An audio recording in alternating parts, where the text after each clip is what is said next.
Maestros TV, hagamos la sociedad del conocimiento.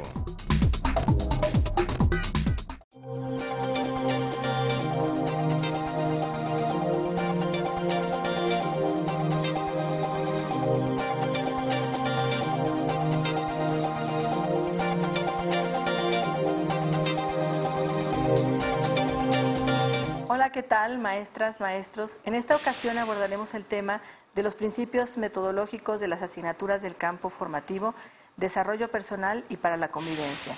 Trabajaremos en esta mesa la doctora María de la Luz Torres Hernández, que es especialista en educación física, la maestra Rosa María Torres Hernández, que es especialista en educación artística. Ella no nos acompaña en el set, pero nos acompaña con un segmento grabado, y su servidora, maestra Silvia Conde, especialista en formación cívica y ética. Luz María, ¿qué nos puedes decir? La educación física en el nuevo Plan de Estudios 2009 ha hecho un enfoque orientado completamente hacia justamente el desarrollo para la convivencia, el desarrollo integral del ser humano y sobre todo una mirada abarcativa de los aspectos sociales y humanísticos. Dentro de este enfoque, la disciplina se define como una intervención pedagógica con un carácter eminentemente humanista y parte de estimular las experiencias de los niños, ya no tanto para que sean los maestros los que obliguen a los niños a realizar una actividad, sino que sea a partir del interés y de las características de desarrollo de los propios sujetos, cómo se pueda pensar en una clase de educación física. De tal manera que ahora estamos trabajando el concepto de corporeidad entendida como la conciencia del ser en su totalidad, con historia, cultura, subjetividad y representaciones. Se dice entonces que en este concepto de corporeidad estamos haciendo una mirada distinta a la educación física, que implica no solamente la cuestión biológica, material del cuerpo físico, sino el hacer, el saber, el sentir, el comunicar y el querer. Para algunos autores, como Eugenia Trillo, por ejemplo, se entiende la corporeidad como el ser humano en su totalidad. Y se piensa en esta perspectiva que no solamente vive el hombre a partir, digamos, de las percepciones externas, sino que vive y se relaciona con lo externo solo y únicamente a través de su corporeidad. Este principio es muy importante para nosotros ahora porque lleva consigo una serie de implicaciones didácticas. Básicamente, pues, fomentar el conocer, desplegar, sentir, cuidar y aceptar la entidad corporal como una totalidad. Por otro lado, favorecer en los procesos educativos la dimensión socioafectiva, la comunicación, la introyección, la interacción, que conlleva justamente también la oposición con el otro. Entonces, saber manejar, saber aprender a manejar esas contradicciones, esas formas a veces en que nos encontramos con el otro donde no estamos de acuerdo, pero tenemos que resolver el conflicto de manera pacífica. También una implicación didáctica es trabajar la expresión corporal. Este campo muy vinculado, por ejemplo, con la expresión, el desarrollo artístico. Este campo de la expresión corporal favorece mucho el desarrollo de la autoimagen y del esquema corporal, muy ligado a la construcción de la identidad como persona. Entonces, si te das cuenta, en esta nueva concepción de la educación física hay una vinculación directa con el campo del desarrollo personal y para la convivencia.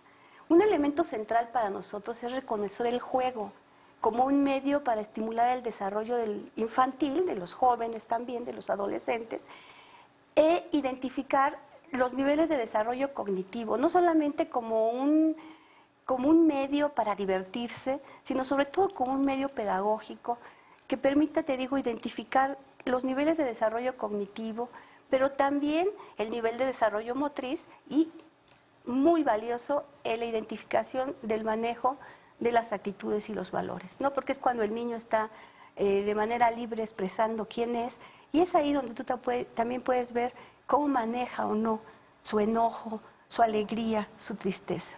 Entonces, la educación física en este sentido, en esta postura, viene a ser, pues, nosotros pensamos que una disciplina, una asignatura que junto con las otras asignaturas va a coadyuvar mucho al desarrollo de los niños y los jóvenes. Estamos pensando la importancia de pensar también el juego desde su lógica y sus componentes, el espacio, el tiempo, el compañero, el adversario, los implementos, las reglas. Como platicábamos el otro día, cuando pensamos en este respeto por las reglas, pues tenemos una vinculación directa con la asignatura de formación cívica y ética, en donde, bueno, estamos también enseñando a los niños jugando que hay que ser respetuoso con la norma, ¿no? Y con la vida en sociedad. Particularmente con los ejes del campo de desarrollo personal y para la convivencia, podemos ver estas vinculaciones. En la conciencia de sí mismo, bueno, cuando se toma conciencia de la corporeidad, al conocerla, aceptarla, también se responsabiliza al sujeto de las consecuencias que tienen sus actos. Por otro lado, se propone incorporar el autocuidado como forma de vida, ¿no? Un elemento muy importante en la toma de conciencia de sí mismo. Y el manejo de las sensaciones y emociones que ya comentaba yo, al integrar su imagen y esquema corporal, entonces se fortalece también la autoestima y la construcción de la identidad. Por el otro lado, la convivencia son relaciones basadas en el respeto a sí mismo, a los demás, al entorno, y con ello, bueno, se favorece la apreciación y el disfrute de la vida, del medio natural, de las relaciones con el otro y también, como no, con el medio artístico. Entonces también abre toda una veta para disfrutar la vida, es decir, pensar una convivencia basada en una vida feliz, ¿no? Para eso me parece que es muy valioso el campo que ahora estamos trabajando y que me felicito de que podamos también hallar esas coincidencias y ahora poderlas subrayar, ¿no? Y es que efectivamente, escuchándote, queda muy claro que se trata de un campo, que hay una articulación como muy natural entre educación física y formación cívica y ética en una primera instancia, con cuestiones como autoconocimiento, autocuidado, autoestima, relación con los otros, el juego limpio, etcétera. También esa relación tú ya la has marcado con educación artística. ¿Qué otros elementos crees que podrías destacar como para dar esta idea de campo? Claro, me parece que es importante hablar de las estrategias didácticas, en donde la educación física está haciendo aportaciones interesantes. También están utilizadas por otras asignaturas. Por ejemplo, en el caso de esta categoría de corporeidad, nosotros la trabajamos mucho con estrategias como itinerarios didácticos rítmicos. Entonces tú luego ves la vinculación con la educación artística, por ejemplo. La representación lúdico-circense también, el cuento y la fábula motora, el juego simbólico, en donde, por ejemplo, con formación cívica y ética puedes hacer trabajo donde los niños representen situaciones de la vida real, en donde, bueno, se pongan en juego una serie de situaciones éticas, morales, de decisiones, ¿no? De análisis y de reflexión sobre una situación concreta a través de un juego, ¿no? Actividades de expresión corporal y polirritmia, juegos cooperativos. Ahora hay un trabajo muy interesante de juegos cooperativos y una beta que se está abriendo para la educación física con un enfoque hacia la paz, ¿no? A través de los juegos cooperativos y los juegos modificados y los rallies. Entonces, bueno, digamos que son estrategias didácticas que ustedes en otras asignaturas aportan desde su mirada y que desde la nuestra, la educación física, está abriendo también estas posibilidades. Hay otras, me quedo con estas, más adelante tal vez las podríamos comentar.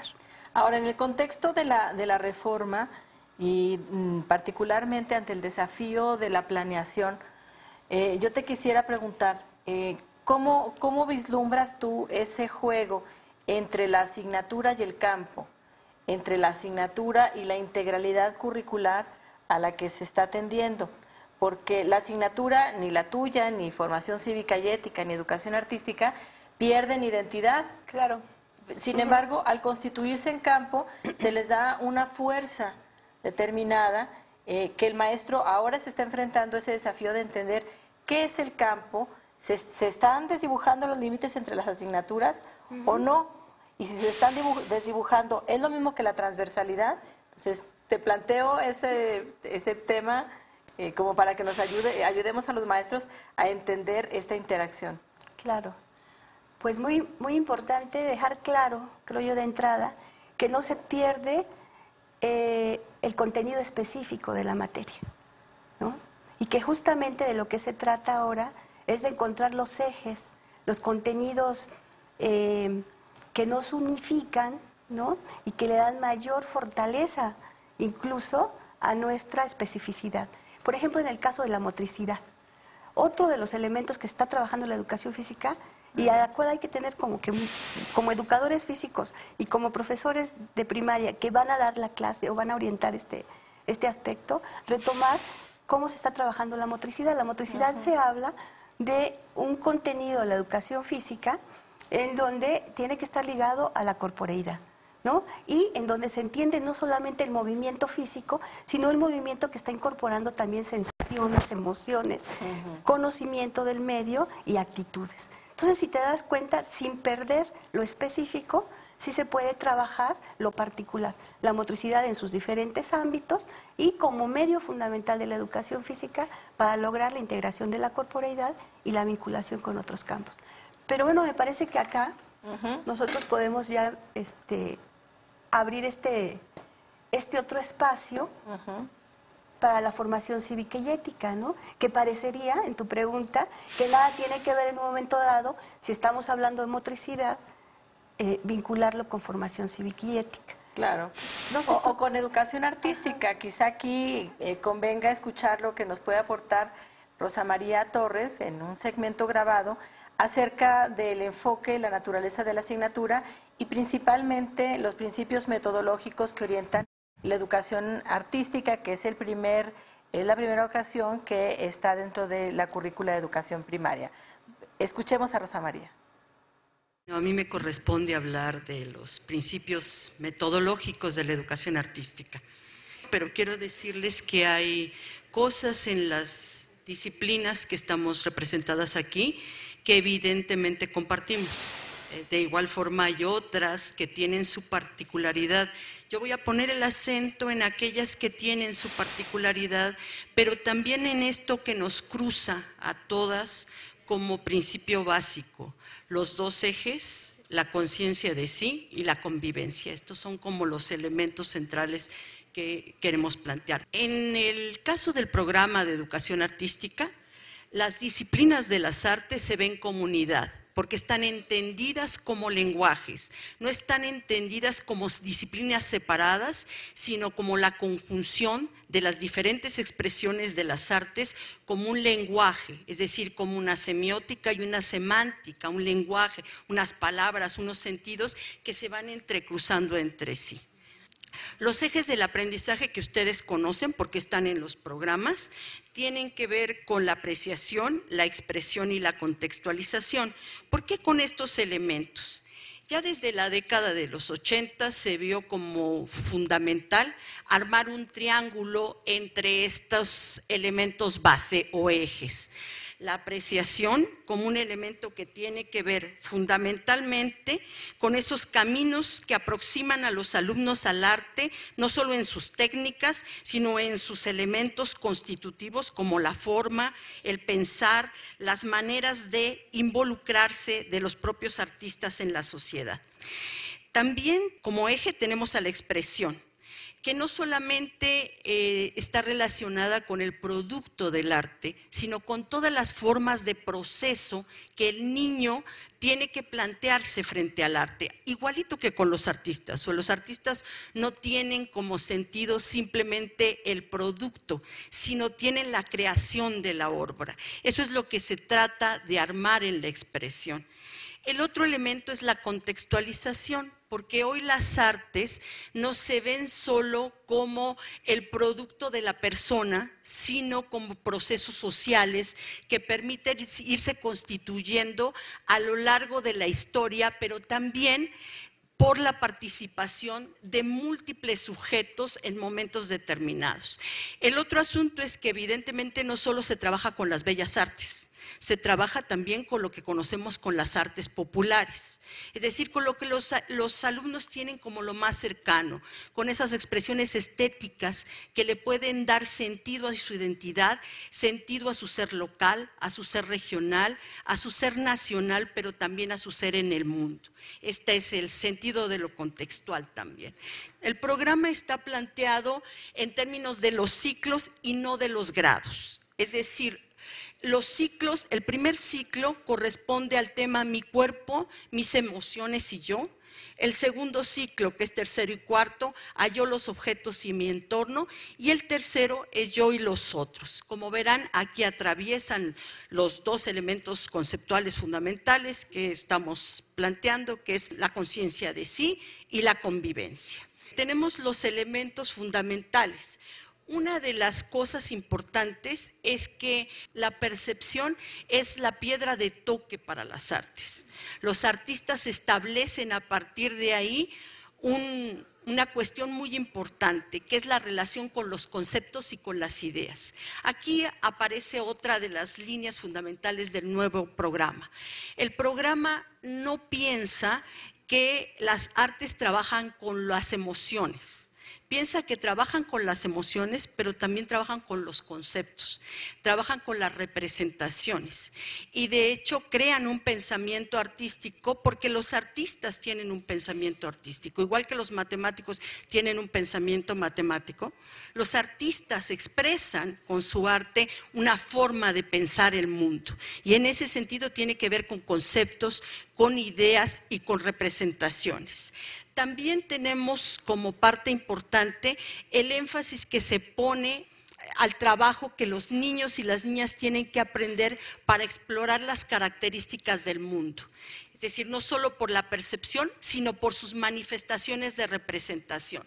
Los niños pueden y deben manifestarse con formas diversas, que no son solamente lo del lenguaje. El otro día comentábamos que Isadora Duncan decía una frase que es célebre, que dice, si pudiera decirlo con palabras, no tendría que bailar. Es decir, no todas las cosas se pueden expresar con palabras. Hay cosas que solamente se pueden expresar o con el cuerpo, o con las imágenes, o con los sonidos, ¿sí? Es decir, esta nueva manera de expresar, de dejar que las cosas se produzcan como procesos, también tienen que ver con el arte. Y el arte es un arma privilegiada dentro del campo del conocimiento para expresar de esta manera.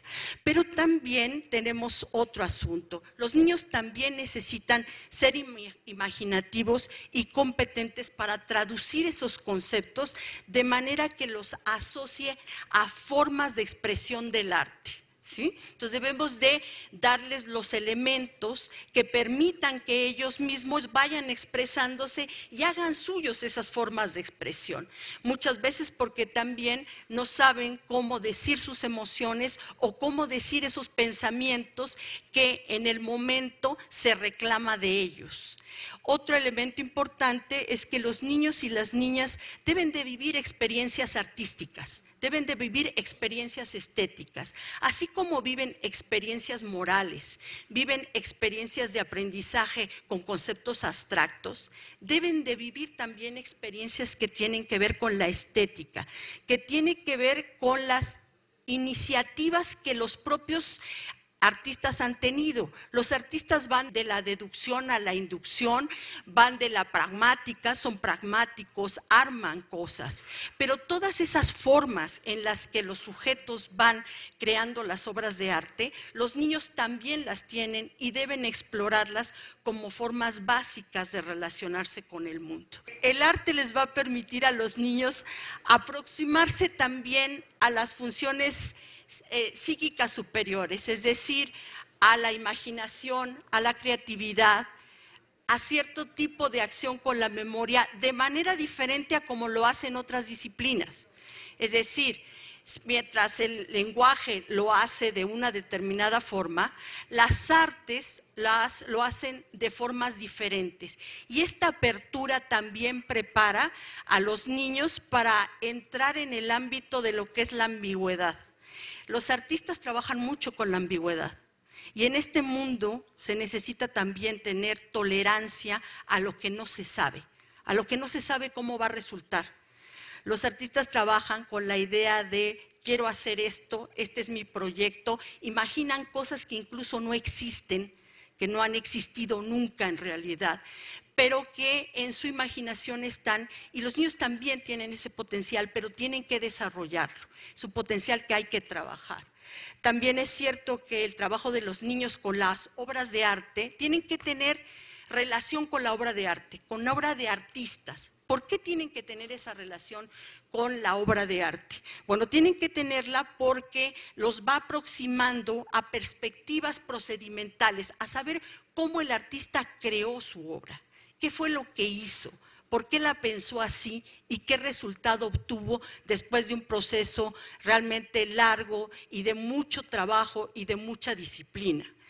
En ese sentido también es importante que se fomente la capacidad metacognitiva en el caso de las artes. Yo sé que a veces cuando uno piensa en las artes se ha dado una tendencia a creer que las artes son como las manualidades, pero las artes justamente no están en ese terreno. Las manualidades tienen su lugar y son importantes para cierto desarrollo, pero en el caso del currículum de la educación básica, las artes están pensadas para desarrollar justamente esos procesos metacognitivos que están tratando de que los niños y las niñas trabajen con herramientas de diferente orden, es decir, que puedan ver signos, códigos, y diferentes formas de lenguaje y de expresión. Hay 3 elementos que yo estoy destacando en esta diapositiva. Una de ellas es el juego. El juego es un eje fundamental siempre y cuando no se convierta en un elemento solo de divertimento, sino que tenga una función de trabajo educativo para el niño. Si las artes no tiene la función de trabajo educativo, entonces no tiene sentido para las artes. ¿Es el juego una herramienta fundamental? Sí, sí lo es. ¿Es un elemento central? Sí lo es. Pero no solo para entretener al niño. Las artes no son solo para entretener, son para conocer el mundo desde otros mundos diferentes. Ahí es donde están las miradas, están las expresiones de la historia de la humanidad y por eso es muy importante que el niño aprenda jugando, pero aprenda realmente lo que implica el juego en las artes. El otro elemento es trabajar fundamentalmente colaborativamente, trabajar en comunidad. Entender que incluso las artesanías, las artes populares a través de los ritos, a través de una serie de ceremonias, se produce justamente porque se vive en comunidad. Las artes mismas se producen porque se vive en comunidad. Las expresiones dancísticas, el teatro shakespeariano es el ejemplo más por excelencia, ¿no? Vino de lo popular a las bellas artes, pero primero fue la expresión del pueblo. Después fue el teatro shakespeariano que hoy conocemos.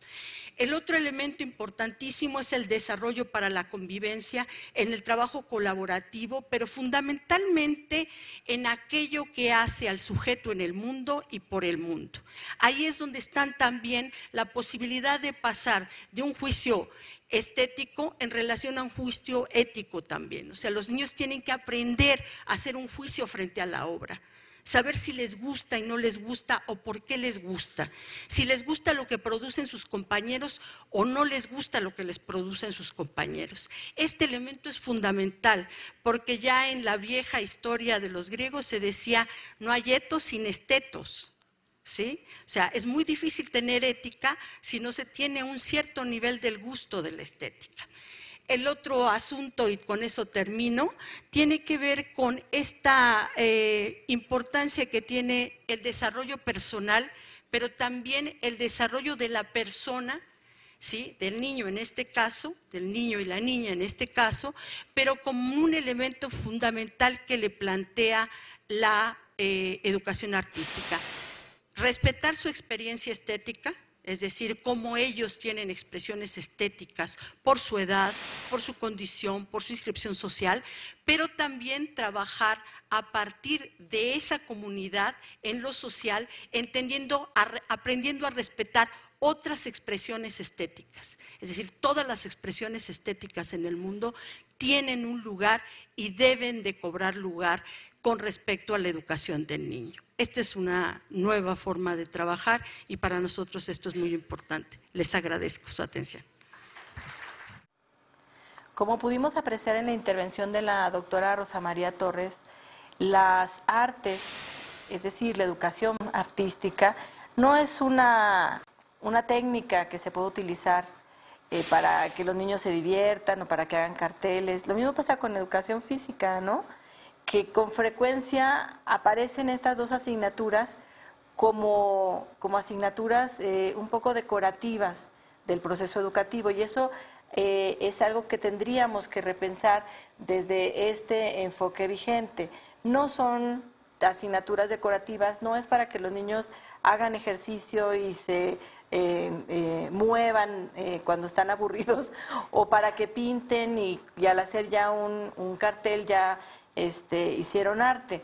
Es mucho más allá, y lo mismo pasa con formación cívica y ética. Las tres asignaturas tienen la característica fundamental de que están dirigidas al desarrollo de la persona. Ese es un punto clave en este campo y quizá es el factor crucial de su importancia. Cuando trabajamos en educación primaria y hacemos a un lado a la persona, hacemos a un lado el desarrollo del niño, estamos haciendo a un lado las posibilidades de éxito en el logro de los aprendizajes esperados. Porque no podemos educar sin educar a la persona, sin desarrollar integralmente a cada sujeto que como sujeto individual y como sujeto colectivo está desarrollándose en la escuela, está formándose. Entonces, yo voy a abordar un poco algunos aspectos centrales de formación cívica y ética, aunque ya se han tenido varios cursos al respecto. Los maestros conocen mucho acerca de esta asignatura, pero vale la pena puntualizar para encontrar los ejes de articulación con el campo. En principio de cuentas, podemos reconocer que las competencias cívicas y éticas, como todas las competencias, implican una articulación de valores, saberes, conocimientos, disposición de actuar, emociones, que preparan al sujeto para actuar de manera competente ante una situación determinada. El caso de las competencias cívicas y éticas, este actuar competente tiene dos planos, el plano ético y el plano de la acción social, el plano, digamos, de lo cívico-político. Entonces, yo no solo actúo mecánicamente bien al votar, sino que está detrás todo un juicio, está detrás mi postura como persona y como ciudadano. Por eso las competencias cívicas y éticas pues se definen desde un modelo deseable de ciudadanía, pero en principio de cuentas como un modelo deseable de persona. Y todas las escuelas de México se han hecho esa pregunta cuando hacen su planeación anual. ¿Qué alumno estamos formando? O sea, ¿qué persona estamos formando? Esa pregunta central nos incluye las tres asignaturas del campo. Las 8 competencias que se trabajan en formación cívica y ética representan como un continuum entre el desarrollo personal, el desarrollo para la convivencia y el desarrollo político del alumnado. Entonces, empezamos con el conocimiento y cuidado de sí mismo, que como vimos tiene un fuerte vínculo con formación cívica y ética, con educación física, porque supone esta integración de la identidad, del autoconcepto, del esquema corporal y de todos los procesos de autocuidado. Ligado a esto está la autorregulación y el ejercicio responsable de la libertad, que implica, por supuesto, los procesos de convivencia, porque en la autorregulación es donde el sujeto se reconoce como un sujeto con derechos, pero también como sujeto con responsabilidades, en donde las responsabilidades mutuas se autolimitan. La tercera competencia es ya entrando al campo de la convivencia y de lo cívico-político, porque alude al sentido de pertenencia a la comunidad, a la nación y a la humanidad. Este sentido de pertenencia se trabaja incluso desde la construcción de las identidades. En educación física también tiene ahí mucho que aportar para el desarrollo de esta competencia, porque los juegos colectivos le dan al alumnado un importante sentido de pertenencia y de asumir la importancia de distintos roles. O sea, cuál es el papel que juega en un determinado, en una actividad colectiva, cómo su papel puede o no llevar al éxito de una actividad. El respeto y la valoración de la diversidad es otra competencia que establece un vínculo con educación artística y con educación física, pues en ambas asignaturas se trabaja de manera muy importante la multiculturalidad, el respeto a la diversidad en todas sus formas, pero particularmente en relación con la diversidad cultural, porque México es un país diverso, es un país con una riqueza étnica, cultural, lingüística, que se expresa de manera importante en la educación artística, como ya lo vimos en la intervención de la doctora Torres.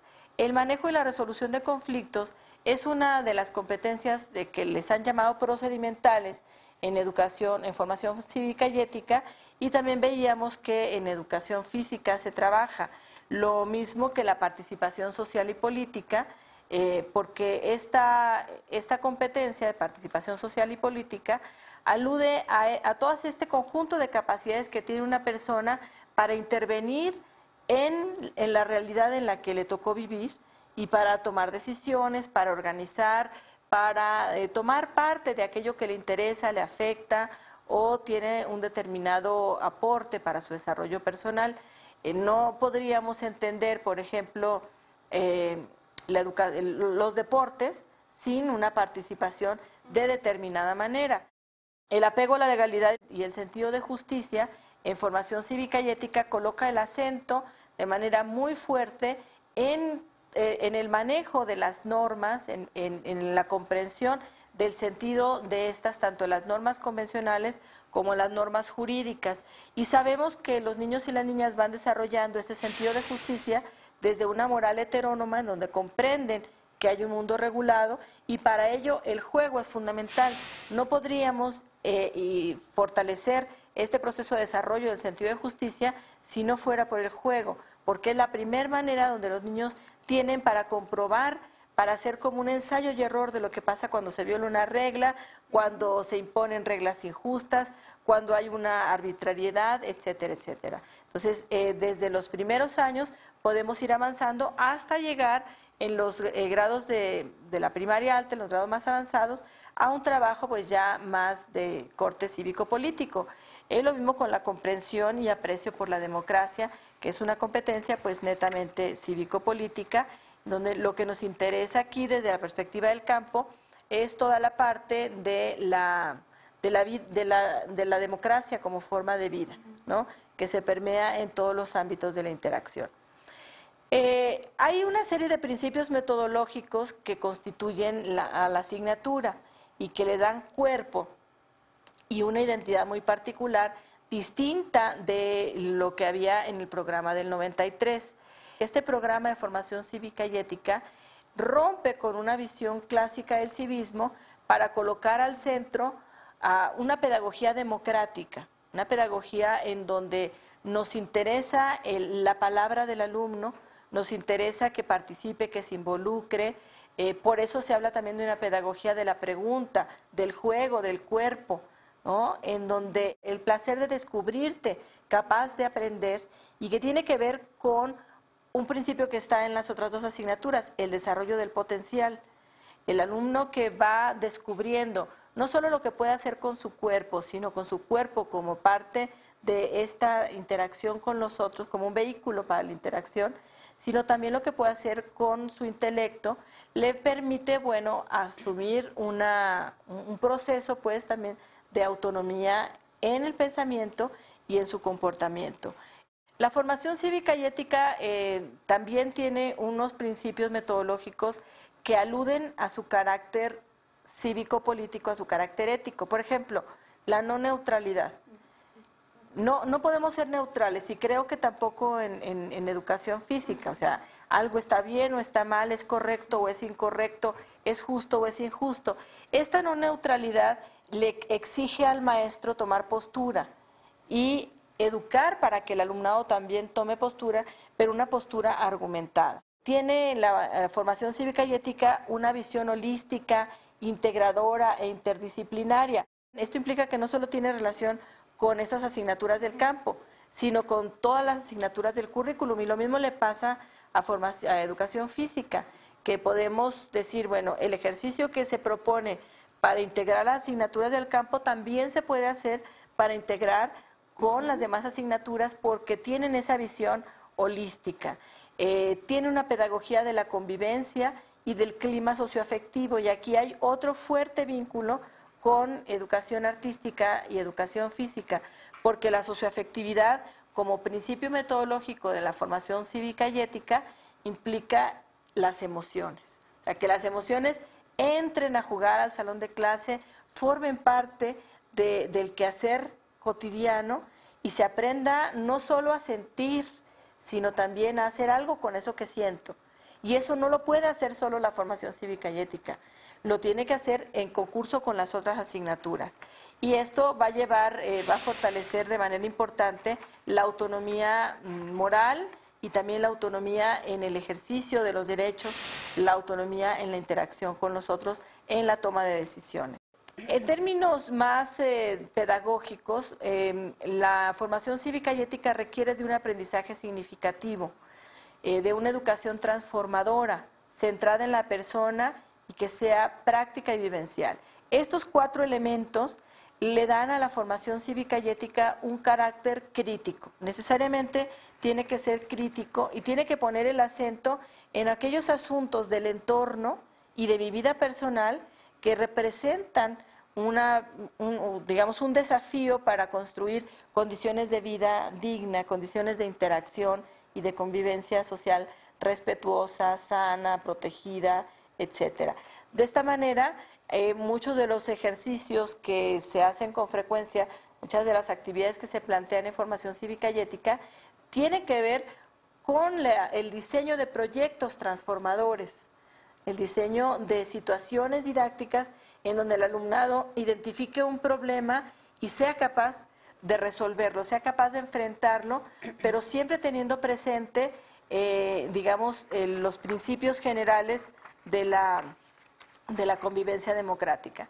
Finalmente, tendríamos como condiciones necesarias para que la formación cívica y ética se aplique en las aulas, necesitamos una comunicación efectiva. No es posible que esto ocurra si el maestro es el único que habla, si no escucha a los maestros, si no se problematiza, si todo es plano.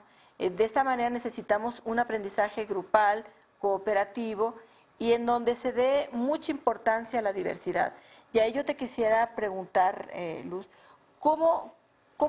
¿qué le aporta en este sentido en particular de la diversidad y de la multiculturalidad, por ejemplo, en relación con la equidad de género, cómo le aporta la educación física a la formación cívica y ética y viceversa? Muy bien. Bueno, mira, ahora que estabas hablando, yo encuentro una serie de coincidencias interesantísimas. Me gustaría remitirme particularmente al asunto del deporte, ¿no? Y tomaría un poquito después este asunto de la diversidad y la interculturalidad.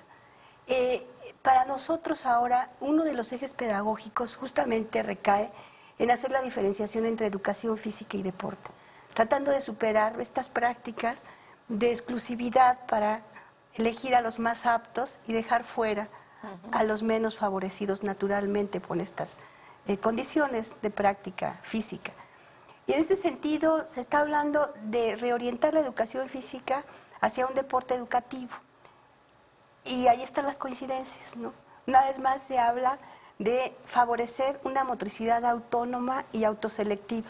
Es decir, que no sea la imposición del profesor el que llega y dice, bueno, tenemos que presentar al equipo de básquetbol y a ver, se ponen a correr, escoja a los 5 mejores y son a los que llevo a la competencia, sino que sean los niños y su expresión motriz los que vayan definiendo cuáles son las elecciones a las cuales ellos van dirigidos por su propio deseo, ¿no? Entonces, en este planteamiento que tú hacías, de bueno, que sea una mirada consciente del sujeto hacia sus decisiones, hacia su placer de desarrollar alguna actividad, ¿no? En ese sentido se habla de que el maestro ahora tendría que desarrollar muchas competencias para trabajar con los estudiantes una plasticidad motriz, es decir, una flexibilidad, asegurar una base perceptiva y posteriormente ya irse a una motricidad más compleja, la más característica, por ejemplo, del deporte, ¿no? Motivar e incentivar el sentido de participación para interactuar. Esto que también comentabas ya, ¿no? No favorecer el ganar a toda costa o la competencia desleal o el revanchismo. Es decir, a mí me encanta de la asignatura de formación cívica y ética esto que has planteado de la no neutralidad. Es decir, el profesor no puede ser neutral cuando enseña o está propiciando una serie de aprendizajes. En este sentido, con el deporte es muy clara el papel del profesor para orientar una mirada ética de la práctica y no favorecer este tipo de situaciones. Bueno, evidentemente también por medio del deporte educativo, que tenemos la ventaja que a los niños les gusta, está en nuestra sociedad, y no se trata de desaparecerlo, como algunos han pensado a partir de una crítica al deporte de competencia que utiliza medios pues poco educativos y poco favorables al desarrollo humano para ganar a toda costa, sino un deporte educativo justamente que esté vinculado con prácticas de higiene, prácticas de autocuidado, prácticas de adquisición de valores permanente. Por otro lado, va a sonar un poco repetitivo, pero finalmente habría que remarcar que con el campo se vincula en el respeto a las reglas de convivencia. Cuando el deporte educativo tiene que estar normado, ¿no? En ese momento el niño aprende también a comportarse y a respetar al otro, a respetar la regla. Y en ese sentido, bueno, es un elemento que propicia la convivencia. La práctica del juego limpio, el trabajo en equipo, la inclusión. Tú hace rato comentabas el asunto de la inclusividad. Bueno, en el deporte, una de las cosas que se puede aprovechar muy bien como medio educativo es que todos deben participar, que no deben estar incluidos solamente los más aptos, sino que todos, independientemente de sus características físicas, tengan el derecho de participar en una práctica, pues que por sí mismo puede ser muy disfrutable, ¿no? Aquí también podríamos entrar al tema de las capacidades y las habilidades diferentes. Es decir, que el maestro debe desarrollar competencias para identificar a los niños y a los jóvenes, niños, niñas, ¿no? Y jóvenes, con diferentes habilidades y en el caso de que sean muy buenos, pues canalizarlos para que las desarrollen. Pero también en las habilidades diferentes, los niños que tienen otro tipo de características tendrían que incorporarse a estas prácticas. También hablabas tú del asunto del tacto pedagógico y el profesional reflexivo. Justamente es otro de los ejes pedagógicos del nuevo plan y programa de estudios para la educación primaria.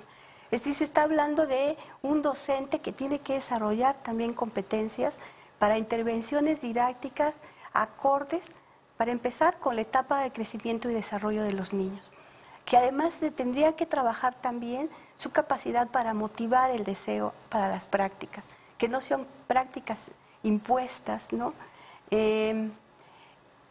Esta posibilidad también de una práctica reflexiva permanente sobre lo que hace en el aula, en su sesión de trabajo, de una práctica reflexiva con los otros docentes, no solamente del campo de la educación física, no solamente del campo formativo, como tú decías, sino de las otras asignaturas que convergen en la formación del niño de educación básica.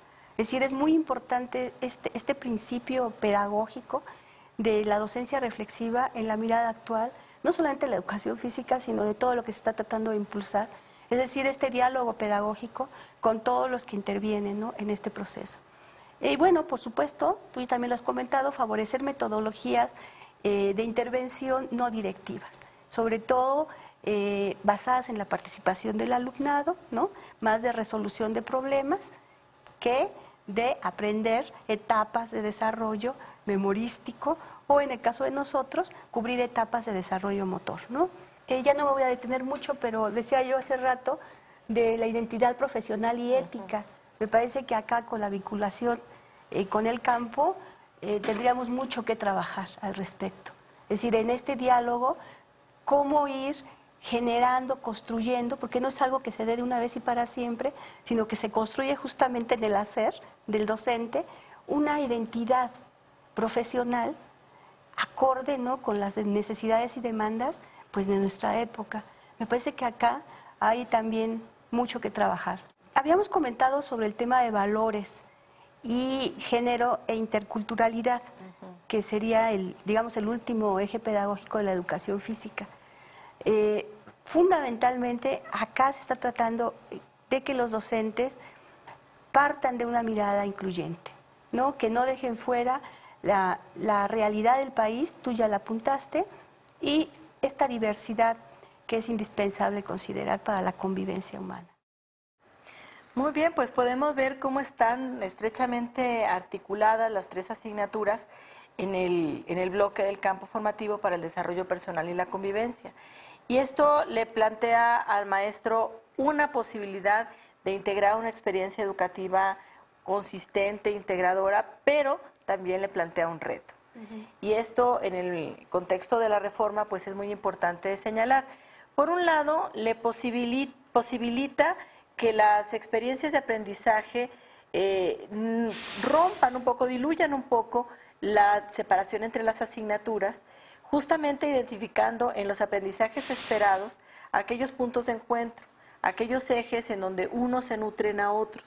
También en algunos propósitos ya marcados en las asignaturas o en algunas, incluso en algunas actividades sugeridas. Esta posibilidad no solo se da para el campo, sino se da para todo el currículum. Entonces, el maestro tiene esta posibilidad y se le hace una propuesta en el contexto de la RIEV de cómo justamente diseñar secuencias didácticas integradoras de tal manera que pueda ser una asignatura la que lleve, digamos, el timón. Por ejemplo, en las propuestas que se incluyen en el bloque del campo formativo para el desarrollo personal y la convivencia, sugerimos que sea en educación artística y educación física las asignaturas que lleven como el timón en esta integración, justamente porque son las asignaturas que hasta este momento tienen menos peso en el currículum y le queremos dar, pero lo podemos hacer con cualquiera. La idea es encontrar una metodología con la que el maestro se sienta cómodo, una metodología de diseño de secuencia didáctica que le permita establecer estos puntos de encuentro. Sin embargo, en la experiencia que tenemos con el trabajo docente, sabemos que también le representa esto un desafío, porque por un lado tiene que conocer nuevos programas y no solo conocer el programa en su estructura, sino que incluso hay lenguaje nuevo, como corporeidad, por ejemplo, ¿no? Como no sé, o muchas otras nociones de las tres asignaturas que para el maestro son relativamente nuevas y que, aunque pueda entender a primera entrada su significado, no es lo mismo que tener ya toda una apropiación. Entonces, hay un proceso, el maestro tendrá que seguir como ese proceso paralelo de conocimiento y apropiación de cada asignatura y de integración de la asignatura con las asignaturas del campo y con otras asignaturas del currículum, porque aunque el programa está diseñado por asignaturas y están marcados los campos, la idea es que esta integración se vaya haciendo en general. ¿Cómo se puede superar este desafío de la mejor manera y de manera pronta? Porque pues ya tenemos que estar aplicando esa pregunta. Quizás se pueda responder con una recomendación metodológica a partir de la propuesta que hicimos en la integración del producto final. ¿Qué nos podrías decir? ¿Cómo resolver este tema de la integración? Pues en principio aceptar que es un reto También que no se puede hacer de manera aislada, que se requiere fortalecer el trabajo colegiado en las escuelas, que sí se tiene que poner mucha claridad cuál va a ser la asignatura que va a llevar el timón. En este caso, la propuesta que se hace de la secuencia didáctica, nosotros retomamos una experiencia española y por eso utilizamos la motricidad integral como un eje que permitiera vincular como metodología tanto los aprendizajes esperados, ¿no?, en cada una de las 3 asignaturas del campo para el bloque 3, que es con el que hicimos el ejercicio.